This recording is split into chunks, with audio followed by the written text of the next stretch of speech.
A paz do Senhor Jesus Cristo a todos. Quero estar lendo aqui uma passagem para vocês, na verdade um versículo em Atos dos Apóstolos, capítulo 14, versículo 22, onde o apóstolo Paulo ele fala sobre a necessidade do sofrimento na vida humana, da necessidade da tribulação na vida humana. É triste, mas é uma verdade. O sofrimento ainda é necessário na nossa vida, porque ele melhora o nosso coração. Mas vamos lá, vamos para o texto. Aqui fala assim que o apóstolo Paulo, depois que ele voltou de suas viagens missionárias para Listra, Icônio, Derbe e Antioquia, ele passou a confirmar o ânimo dos discípulos, exortando-os a permanecer na fé, dizendo que por muitas tribulações importa entrarmos no reino de Deus. Então o apóstolo Paulo está falando aqui que através de muitas tribulações, muito sofrimento, muitas lutas, é que nós vamos conseguir alcançar o reino de Deus. A primeira coisa que eu quero deixar claro aqui é que o reino de Deus, ele começa dentro do nosso coração, está dentro do nosso coração, ele é estabelecido dentro de mim e dentro de você. Não pense você que você tem, após ter sido convertido, após se converter ao Senhor Jesus Cristo, tudo que você tem que fazer é cruzar os braços esperando o dia da sua morte no campo físico para você herdar o reino de Deus no campo espiritual. Não, o reino de Deus ele começa dentro de você. Se o reino de Deus não for estabelecido dentro do seu coração, tampouco você encontrará esse lugar de luz após a passagem pelo túmulo, após a morte do seu corpo físico. Eu quero que você compreenda isso, que o reino de Deus se encontra dentro de cada um de nós. Mas, infelizmente, esse reino não se encontra ainda em sua plenitude. Não se encontra ainda em sua natureza plena dentro de nós, refletindo o caráter de Deus. Então, infelizmente, nós temos que passar por muitos sofrimentos para aquilo que não faz parte do caráter de Deus, mas da natureza pecaminosa do homem, seja extirpada, seja arrancado de dentro de nós. E a única maneira dessa natureza horrível ser arrancada dentro de nós, de dentro do nosso coração, da nossa alma, do nosso espírito, é por meio do cadinho da dor, é por meio do vale da sombra e da morte, é por meio do vale, passando pelo vale do sofrimento, das lágrimas, é que essa natureza tão endurecida, essa natureza tão empedrada dentro de nós possa ser amolecida e arrancada do nosso coração, para que nós venhamos dar valor àquilo que realmente tem valor na nossa vida. Enquanto nós não passamos pelo sofrimento, que vai nos tornando mais humildes, porque o sofrimento ele tem esse efeito, ele nos torna mais humildes, ele torna qualquer soberbo mais humilde de coração. Ele vai melhorando o coração do homem. Quantas vezes nós fazemos orações da boca para fora, mas quando estamos em sofrimento, nós rasgamos o nosso coração diante de Deus. Então, portanto, nossas orações tornam-se mais sinceras, mais verdadeiras diante de Deus. Quantas vezes desprezamos este ou aquele, mas quando estamos em sofrimento e sem a quem nos ajudar, nós recorremos humildemente àquelas pessoas que nós mais desprezamos. Isso acontece devido ao sofrimento dentro de nós. O sofrimento ele tem a capacidade de moldar o nosso caráter, de transformar a nossa vida, de cortar as arestas do nosso caráter que tanto nos atrapalham no caminho da nossa evolução espiritual, intelectual e moral. Veja bem, mas por que nós só aprendemos com o sofrimento? Será que não há uma outra maneira de nós aprendermos também? E essa maneira Deus nos deixou aqui na terra, mas que tem sido grandemente negligenciada e desprezada, que é a palavra de Deus, os ensinamentos do nosso Senhor Jesus Cristo. Eu sei o que passou na sua cabeça agora, mas pastor Éder, se a palavra de Deus é outro meio de nós passarmos pela terra sem sofrermos, nos livrando, é uma outra forma de nós aprendermos sem precisarmos sofrer, por quê? E como se explica o sofrimento dos grandes santos de Deus? Como se explica o sofrimento do apóstolo Paulo? Será que ele não era apegado à palavra de Deus? Os grandes santos que passaram por essa terra, homens e mulheres verdadeiramente piedosos, que se apegavam totalmente à palavra de Deus, havia uma entrega do coração deles a Deus, e eles sofreram muito. Como se explica isso? Como encarar esse tipo de verdade diante disso que eu acabei de falar aqui, que há um outro meio de aprendizagem que não precisa ser pelo sofrimento? Afinal de contas, Deus não nos criou para sofrer, Deus nos criou para a felicidade. Mas se o meio de nós aprendermos se encontra na palavra de Deus, como explicar o fato de que muitos cristãos sinceros, tais como o apóstolo Paulo e tantos outros, Francisco de Assis e tantos outros que eram verdadeiramente piedosos diante de Deus, como explicar o porquê do sofrimento deles? Porque tais pessoas sofreram muito.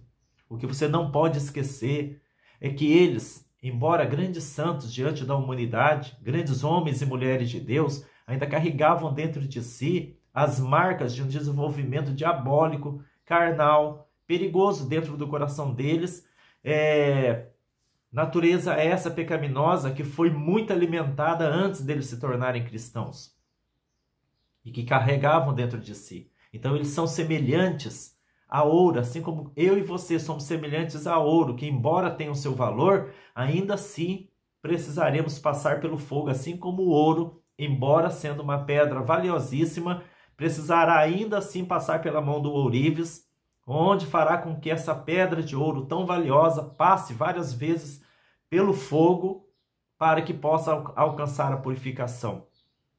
Mesmo sendo ouro, mesmo sendo valiosa, uma pedra valiosa, assim somos cada um de nós, assim são os santos do passado.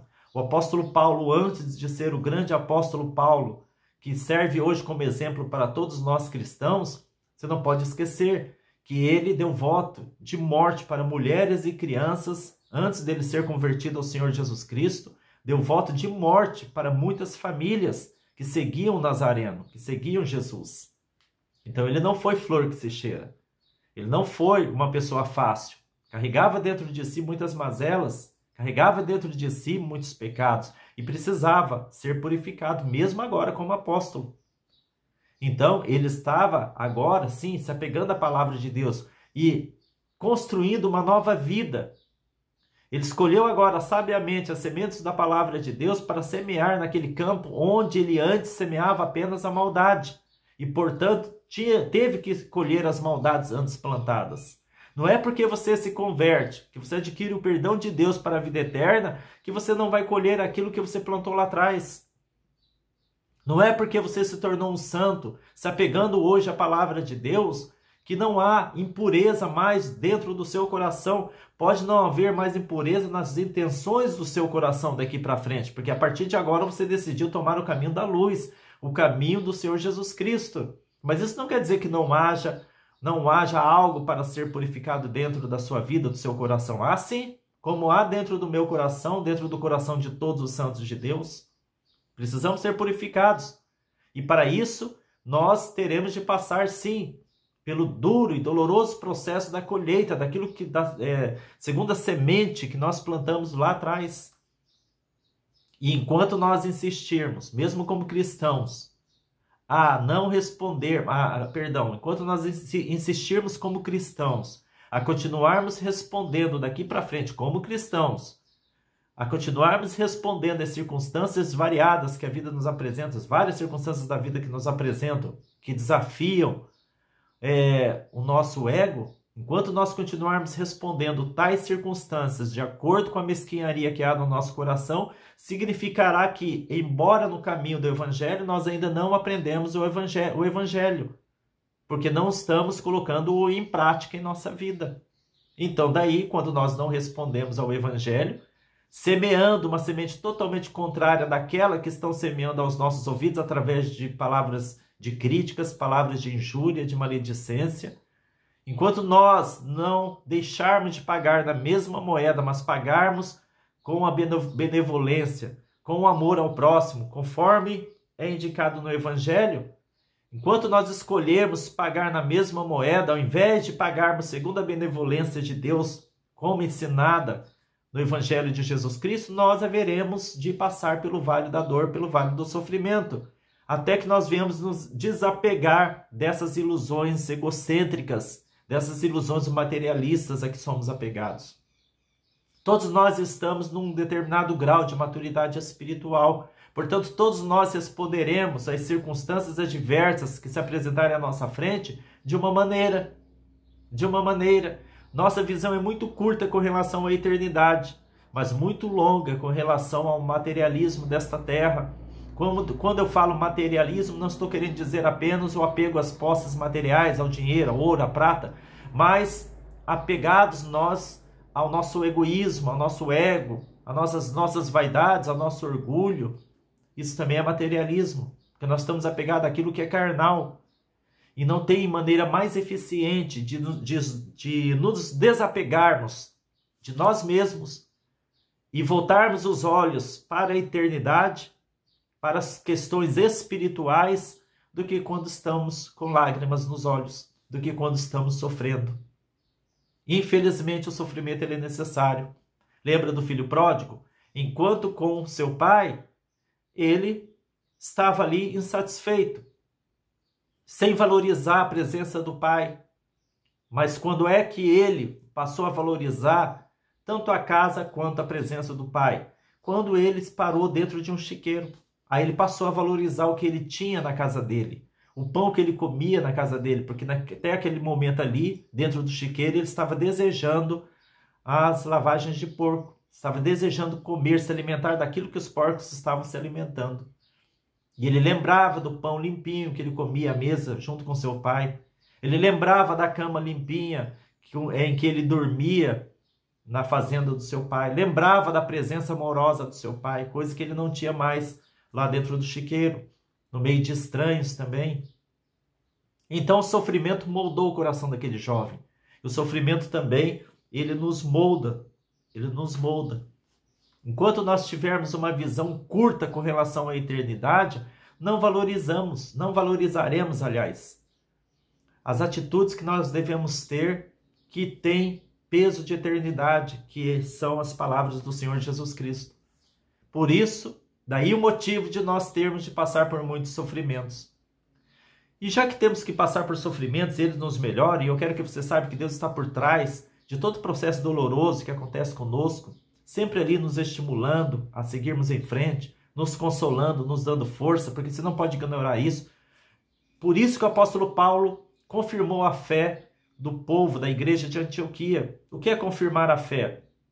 O apóstolo Paulo estava estimulando aquele povo, dizendo para eles, olha, é necessário passarmos por muitas tribulações, mas se apeguem a Deus. É isso que o apóstolo Paulo estava querendo dizer. Procure compreender a palavra de Deus, para que você venha agir nessa situação dolorosa de acordo com a palavra de Deus, não de acordo com o desespero, com a desesperança. Afinal de contas, Deus ele está amparando, principalmente aqueles que estão em grande sofrimento. Deus não está alheio ao sofrimento que você e eu passamos. É isso que o apóstolo Paulo estava dizendo para a igreja de Antioquia. Como de fato, irmãos, você que me escuta nesse momento, você que me assiste, Deus não está alheio àquilo que você está sofrendo, àquilo que você está passando.